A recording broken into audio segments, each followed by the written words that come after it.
Hi welcome to view point. View పాయింట్లోకి వెళ్ళే ముందు చాలామంది అడుగుతున్నారు గత 2-3 వీడియోలు చూసి, అక్కలు, అమ్మలు, అన్నలు, తమ్ముళ్ళు, శ్రేయోభిలాషులందరూ మీ గొంతుకేమైందని అడుగుతున్నారు. ఆరోగ్యం బాగాలేదు. అంటే జనసేన పార్టీ విజయం కోసం ఆకాంక్షిస్తూ నేను ఆల్మోస్ట్ రాష్ట్రం మొత్తం కూడా 21 నియోజకవర్గాలు పర్యటించిన సంగతి తెలిసిందే. 2 నెలల పాటు తిరగడం వల్ల, డస్ట్‌కి ఎక్కువ ఎక్స్‌పోజ్ అవ్వడం వల్ల లంగ్స్‌లో ఇన్ఫెక్షన్ వచ్చింది. దానివల్ల దగ్గు రావడము, ఆ దగ్గు వల్ల థ్రోట్ ఇన్ఫెక్ట్ అవ్వడం కూడా జరిగింది. అంతా ఎవ్రీథింగ్ ఈజ్ ఓకే. ప్రాబ్లమ్ ఏం లేదు. సో చిన్న ఫ్లమ్ చేరిందనమాట అంతే. డాక్టర్లు మెడికేషన్ రాశారు. అవి వాడుతున్నా. ఇంకొక వారంలో పూర్తిగా గొంతు కూడా రికవరీ అవుతుంది అని నేను భావిస్తున్నాను. పోతే నేను ఏ టాపిక్ తీసుకుందాం అనుకుంటున్నానంటే వంగవీటి రంగా గారు. వంగవీటి రంగా గారి జయంతి జూలై 4వ తారీఖున.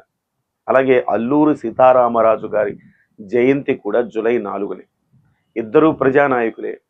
కానీ ఇద్దరు పోరాడిన విధానం వేరు, పోరాడిన కాలం వేరు. అల్లూరి సీతారామరాజు గారు సో బ్రిటిష్ సామ్రాజ్యాన్ని ఎదిరించి 27 ఏళ్ల పసిప్రాయంలో ఆయన ప్రాణాలు కోల్పోయారు. సో ఆయనకు ప్రభుత్వం తరపున సముచితంగా ఆయన జయంతి ఉత్సవాలను చేశారు.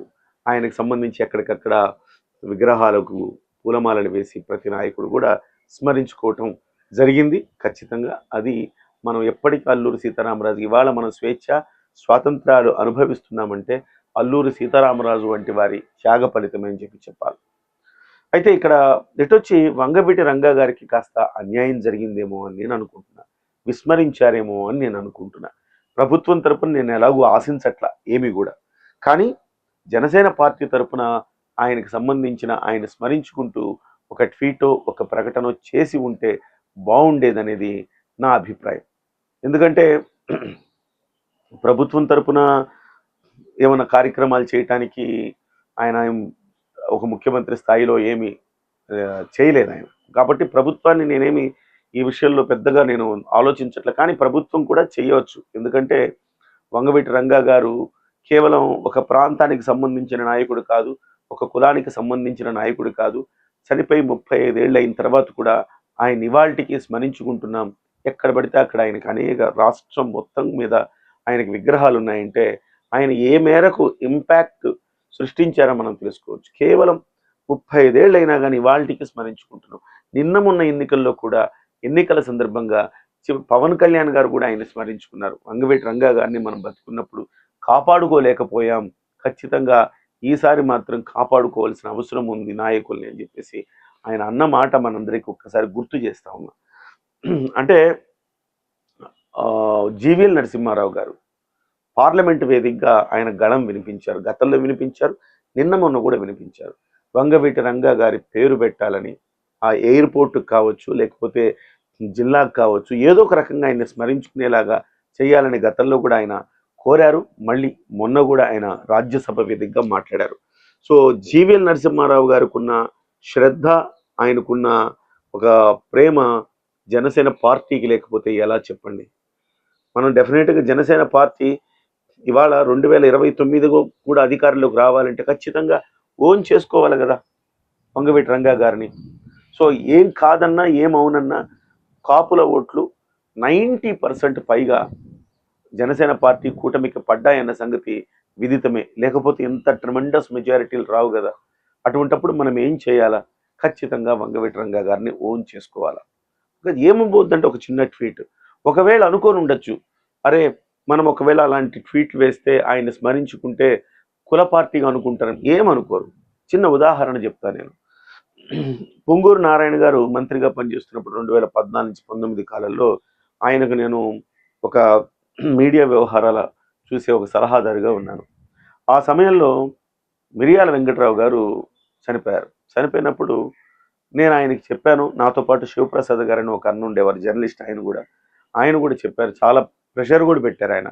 సార్ వెళ్ళి చూడాలి సార్ ఆయన్ని, ఆయన భౌతిక ఆయన సందర్శించాలి, వాళ్ళ కుటుంబాన్ని పరామర్శించాలి. కానీ ఆయన దానికి వద్దు, మనం అలా వెళ్తే కులానికి సంబంధించిన నాయకుడిగా అయిపోతాము అని చెప్పేసి ఆయన వారించారు.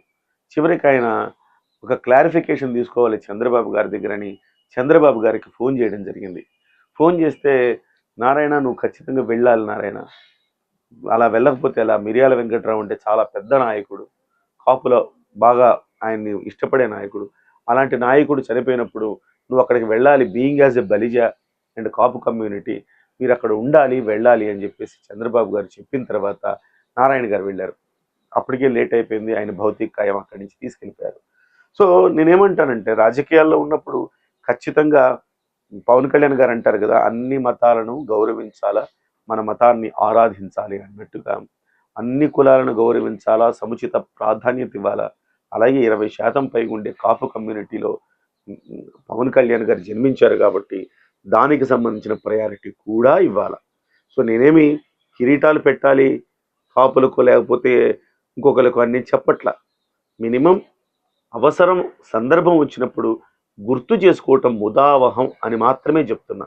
ఇక్కడ ఇతర కులాల కంటే కాపు కమ్యూనిటీకి పెద్దపీట వేయాలని నేను అస్సలు అంటల్లా.